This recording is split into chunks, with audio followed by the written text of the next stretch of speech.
మోసపోతే గోసపడతారని కేసీఆర్ గారు ఆనాడే చెప్పిండు. మేమే వినకుండా కాంగ్రెస్ కి ఓటేసి గోసపడుతున్నాం. మాజీ ఎమ్మెల్యే చిరుమర్తి లింగయ్య గారితో రైతుల అంతర్మదనం.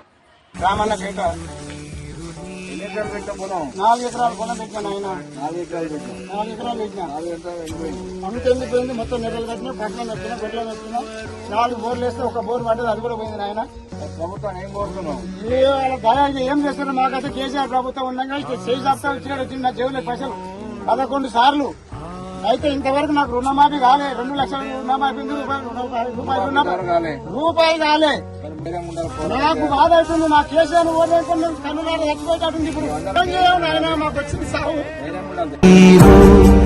రైతు కంటని రేవంత్ రెడ్డి గారు కేసీఆర్ ఉన్నట్టు కాదు. ఇంటికి వచ్చి రమ్మను. మేము రైతులు అంటారు కదా, రైతు బిడ్డ కేసీఆర్ ఆయన చూపించిండు.